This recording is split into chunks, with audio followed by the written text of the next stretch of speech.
గుజరాత్ అహ్మదాబాద్ లో నిన్న కీలక పరిణామాలు చోటు చేసుకున్నాయి. రాజస్థాన్ రాయల్స్ తో జరగనున్న ఐపీఎల్ 2024 ఎలిమినేటర్ మ్యాచ్ కి ముందు ఉన్న ఏకైక ప్రాక్టీస్ సెషన్ తో పాటు మీడియా సమావేశాన్ని రాయల్ ఛాలెంజర్స్ బెంగళూరు ఆర్సీబీ రద్దు చేసుకుంది.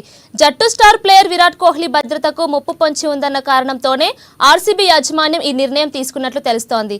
కాగా ఇదే విషయంపై పోలీసులు ఇప్పటివరకు 4 అరెస్ట్ చేశారు.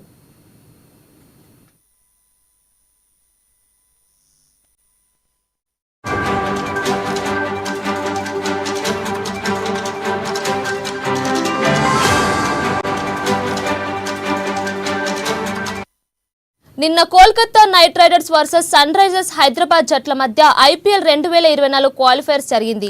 ఇదే వేదికలో నేడు ఆర్సీబీలు తలపడనున్నాయి. అయితే కేకేఆర్ ఎస్ఆర్హెచ్ మ్యాచ్ కారణంగా నరేంద్ర మోదీ స్టేడియంలో ఆర్సీబీ జట్లు ప్రాక్టీస్ చేయలేకపోయాయి. ఇరు జట్ల ప్రాక్టీస్ కోసం గుజరాత్ కాలేజ్ గ్రౌండ్స్ ని కేటాయించారు. కానీ ఆర్సీబీ ప్రాక్టీస్ చేయలేదు. రాజస్థాన్ రాయల్స్ జట్టు ప్రాక్టీస్ చేసుకుంది. సాయంత్రం జరగాల్సిన మీడియా సమావేశాన్ని ఇరు జట్లు నిర్వహించలేదు.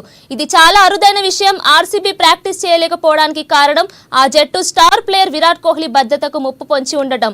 ఇందుకు సంబంధించి సోమవారం రాత్రి అహ్మదాబాద్ విమానాశ్రయంలో పోలీసులు 4 అరెస్ట్ చేశారు. ఈ 4 ఉగ్ర కార్యకలాపాలకు పాల్పడే అవకాశం ఉందన్న అనుమానాలు ఇందుకు కారణం. ఈ 4కి సంబంధించిన హైడౌట్స్ ని రైడ్ చేసిన అనంతరం ఆయుధాలు, అనుమానాస్పద వీడియో, మెసేజ్లను పోలీసులు స్వాధీనం చేసుకున్నారు.